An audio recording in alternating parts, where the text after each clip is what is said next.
The Son is the image of the invisible God, the firstborn over all creation.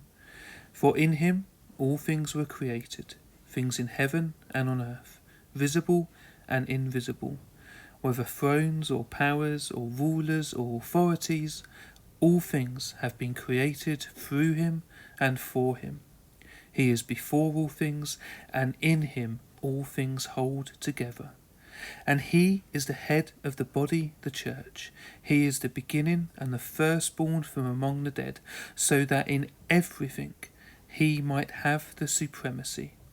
For God was pleased to have all his fullness dwell in him, and through him to reconcile to himself all things, whether things on earth or things in heaven, by making peace through his blood shed on the cross. Once you were alienated from God and were enemies in your minds because of your evil behaviour, but now he has reconciled you by Christ's physical body through death to present you holy in his sight, without blemish and free from accusation. If you continue in your faith, established and firm, and do not move from the hope held out in the gospel. This is the gospel that you heard, and that has been proclaimed to every creature under heaven, and of which I, Paul, have become a servant. I've had that passage in my mind for quite a while, like a song that you just can't get out. And I've been hesitant to bring it and to talk about it because it's so dense, there's so much there. It warrants its own preaching series. And to be honest, I just want to focus on half a verse in that, and only 2 words in particular. Verse 18, where we read, so that in everything he, being Christ, may have supremacy. And what those 2 words of in everything could mean for us. And over the last few weeks now, we've been looking at the victorious church. What that means individually and corporately, living perhaps a victorious life, walking in victory, especially at this time when we may just be looking to survive and grit our teeth and persevere, but what it means perhaps to walk in victory. And I did want to just take a step back and have a look at a perspective here, and begin by asking a simple question. What is the meaning of life? What is our purpose here? Over millennia, thousands of things have been uttered and spoken and written down on the meaning of life. Some may say, well, the meaning of life is for you to accomplish your goals, to accomplish your purposes. Others may say it's to find some level of happiness and contentment that sits right with you. Others may say, well, there is no meaning. Or may say, well, the only meaning and purpose that there is one that which you give. In other words, whatever you want your meaning and purpose to be, if that is your truth, then that is true to you. Others may say it's the number 42.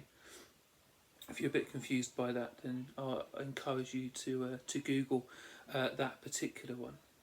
But as a Christian, I firmly believe that the answer to that question is firmly found in the Bible. And for us believing in the Christian faith and would call ourselves Christians, the meaning of life is simply this: for creation to bring glory back to its creator. For us, for all of creation, to give glory back to God. We read in Isaiah chapter 43, God saying through the prophet Isaiah, bring all of my sons from afar, bring all my daughters from the ends of the earth, bring all of those that are called by my name, for those that I have created and made for my glory, for those that I have formed and made. And Paul writes in his letter to the Corinthians in 1 Corinthians, whether you eat and drink, and whatever you do, do it for the glory of God. So when I was talking about a perspective here, it's that perspective that when we're talking about the victorious church and walking victoriously and grasping for a victorious life, it's not necessarily just so we can have a level of abundance, so that we can be flourishing even in difficult times, even though that is of course what God desires. It's not necessarily for us, it's all about us getting closer to be walking in the plan that God has for our lives. All these good, wholesome things to be hungering after, of course. But ultimately and foundationally, it is about bringing glory back to God. When we walk in victory, when we are part and corporately part of a victorious church, we individually and together as a creation are bringing and continue to bring glory back to God with the way that we fellowship, the way that we live our lives, the way that we communicate and love one another. In all that we do, as Paul writes, we are bringing glory back to God. And one of the key truths that we need to grasp in ensuring and doing our part and participating in being part of a creation, bringing glory back to God, is this truth of the supremacy of Christ. Now, of course, Christ is supreme over all things, regardless of whether we accept that truth or not. There is nothing that I or we can do to make Jesus Christ more or less supreme. But God in his infinite wisdom gives us that decision-making power for each of us individually to come to a decision to say that truth, Jesus is supreme in all things, that truth is true for me. And I desire that truth to be enacted and outworked in my life, in the people around me, in my church, in my words, in my deeds, in my decision making, in all that I do. I want to be declaring that truth, living that truth, holding that truth, that in everything Jesus has the supremacy. Now, when we talk about Jesus, and coincidentally, we at Alpha this week we were looking at who Jesus is. You may be watching this and grappling with that big question: who is Jesus? You may need just reminding of who he is. Why does he deserve that place? Why should we automatically just uphold that truth that he has supremacy over all things? Well, over millennia, there has been dozens, hundreds of names and titles and ways to describe him. Even Paul, one of the greatest writers in history, as we read powerfully as he writes in 1 Colossians there, only scratches the surface. We get glimpses through analogy, through titles, through certain passages of who Jesus is. But when it really gets down to it, human language and the human word can only go so far. But we can try. So if you are grappling with this, of who Jesus is, or need a reminder, I hope this helps.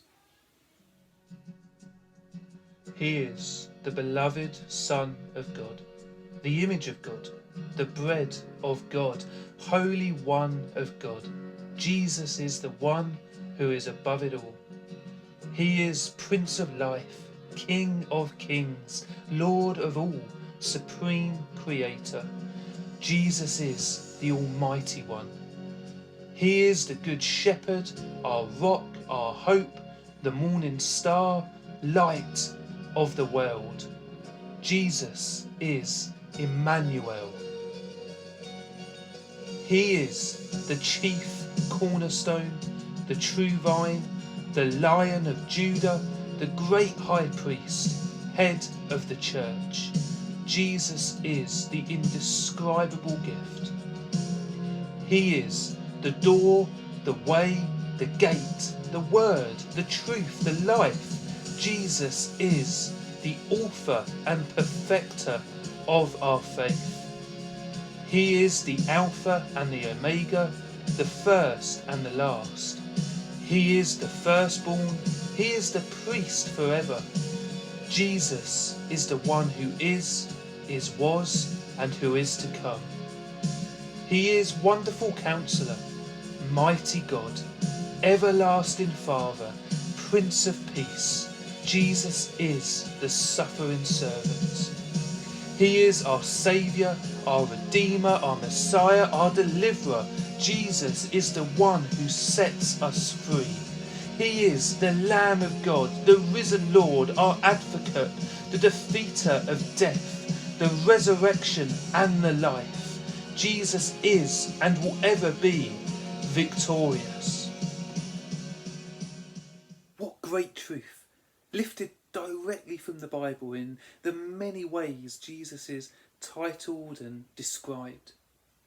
So if we affirm that Jesus deserves that highest place, to have supremacy in our lives, then I would like to look at, well, what does that specifically mean for us right now? When we look at verse 18, it says, in everything may then he have supremacy. How does that work out when we take those words of in everything? He may have the supremacy. Now this is where I could go on and preach for another 40, 60 minutes. It could go in loads of different directions of how this should be, could be, and we desire it for it to be played out individually in our lives. I promise I won't. But there's a couple of things that have really come to me that I would like just to spend a bit of time to bring to you. And what I would say is that, to be honest, nothing I'm going to talk about is going to be, for many of you, not going to be particularly revelationary or eye-opening. But I encourage you and I ask you to grapple with these still. You know, some of these things that, you know, you may have heard 100 times and said in 1,000 ways, and you may hear this and think, yeah, I've got that down. I've had that sorted since 1968. But I ask you to, you know, just diligently pray into these individually, with family, with maybe within your small group setting, and to honestly come to some of these areas and just ask, you know, honestly and frankly, where am I at the moment in this? Where could God be maybe perhaps prodding or just wanting to encourage me to maybe press more into? And the first one is, to be honest, a bit obvious. You know, if Christ is going to be supreme in everything and supreme in our lives, then he sits alone at the top seat. He demands exclusivity. It's not Jesus plus another belief system, Jesus plus another ideology. It is Jesus Christ above all things. Jesus Christ above your children. Jesus Christ above your spouse. Jesus above your own aspirations, your own endeavours, your own career. Jesus above, you know, your own fellowship with other Christians and relationship with church leaders. Because many of us can attest, and I could personally attest, that if you are looking to pin all your hopes and dreams on your children, you will be disappointed. If you are looking for, you know, total love and acceptance solely from your spouse and from your partner, you will be disappointed. If you are looking for satisfaction and for deep contentment solely in your own desires, your own endeavours, your own sort of career aspirations, you will be disappointed. And an interesting one that came to me was that if you are looking for, you know, a good sense of, or a total sense of reliability or dependability, or comfort or reassurance from church leaders, whether they're leading the church, elders, deacons, connect group leaders, I'm sorry to say, you will be disappointed. We have a great leadership in, if I just talk about Beacon Church, in church leaderships and our eldership with our deacons and connect group leaders. Great, loving, compassionate, reliable, dependable people. But the person that we should all be signposting towards is Jesus Christ. For people to find true dependability, your reassurance, comfort, peace, should first and foremost come from your relationship with Jesus, and not your relationship with, however fantastic they are, not your relationship with people in positions of power, whether inside or outside of the church. Jesus, to be supreme in our lives, demands exclusivity at the top of that table. And secondly, it should outwork in our decision making. Now, there's a whole spectrum of decision making, of, from one end to what am I going to have for breakfast, to the other end of, should I get married to this person? Should I move to this country? Now, I'm not advocating at all that we should involve Jesus on a daily basis if we're going to have breakfast, what we're going to have for breakfast. I think he takes a step back there and says, you've got this. But personally, I can attest to this, and I think many other people can, that too many times we go to the other end of the spectrum and only involve Jesus in that sort of this major seismic change in decision making at maybe certain and sporadic parts of our life. And there is a whole wealth of decisions that we make on a daily and a weekly basis that for Jesus to be supreme in all things, he should be a part of. A few examples. For my work, I go through sometimes cycles and seasons where I might have a week or even a good part of a month where things are quieter or a slower and a less fast sort of cadence. Am I praying into that, asking God, Jesus, what should I be doing with that time? How should I be using that time? There may be points in the year or in your life where you get a sum and a pot of money. Are we asking Jesus, what should we do with that resource? It may be more situational. You may hear a tense conversation in the supermarket. You may see an ambulance go by. You may see kind of a difficult situation unfold in front of you. Are we involving Jesus at the very least in prayer in that situation, and where appropriate, decision making around our role in that, even perhaps in some cases? And it may be relationally, the people that we bring into our lives, the people that we choose to interact with, maybe interact with our family, that we spend our time with, that we share our lives with. Do we involve Jesus in that level of decision making, in who we choose to spend time with, in how we go about making new friends even?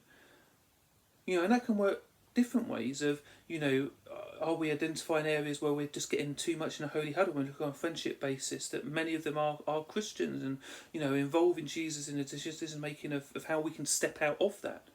But equally, when we've got friends that aren't Christians that are leading us maybe into areas that we are getting uncomfortable, being compromised, do we involve Jesus there in a decision making through prayer and through reflection of other choices, other decisions that we should be making? So, I think those two main areas of Jesus having exclusivity at the top billion in our life, and in our decision making across the spectrum of decisions that we do make on a daily and weekly basis, that he himself, I'm sure, eagerly desires to be a part of, I would ask you to grapple with and to be praying into. So, as Christians and as followers of Christ, we can be firm in the knowledge that we don't live a meaningless life. We're not seeking out the meaning and purpose of our existence. We know full-heartedly that the meaning of life is for us, God's creation, to be bringing glory back to him. We affirm that Jesus deserves the highest place in our life, to be supreme in all things, because of who he is. And we desire to see that played out by having Jesus in his rightful place at the top table in our life and involved in daily and weekly decision making. I pray for all of you that you're able to pray and grapple into some of this stuff in the coming days and weeks, individually, with family, with friends, with small groups, and pray that we continue to go well.